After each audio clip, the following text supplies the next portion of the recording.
ரசூலுல்லாஹ் சொன்னாங்க, உங்கள யார் வயசுல பெரியவங்களோ அவங்கள நீங்க மரியாதை கொடுப்பதிலிருந்து, உங்கள் காரியங்கள் அனைத்திலும் அவர்களை முன்னிலைப்படுத்துவதிலிருந்து அல்லாஹ் உங்களுக்கு பரக்கத்தை தருவான்.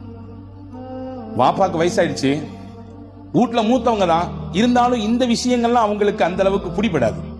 அதனால சொல்லிக்கலாம், எல்லாம் முடிஞ்சு கடைசியில சொல்லிக்கலாம் என்பதல்ல. ஒரு கட்டத்தில் அவரும் வாலிபம், குழந்தை பேரு, தொழில், வியாபாரம் என்று எல்லாவற்றையும் கடந்துதான் வந்திருக்கிறார். இப்பொழுது அவருக்கு வயதான நிலை, வயோதிகம். அதனாலே அவரை ஒதுக்கி வைக்குதல், தள்ளி வைக்குதல் என்பதெல்லாம் இல்லை. என்ன விஷயம் செய்தாலும் பெரியவர்களுக்கான முன்னுரிமையை, முன்னிலைப்படுத்துதலை, அவர்களுக்கான மரியாதையை நீங்கள் நிறைவாக செய்யுங்கள். இதன் ஊடாக அல்லாஹ் உங்களுக்கு பரக்கத்தை தருவான்.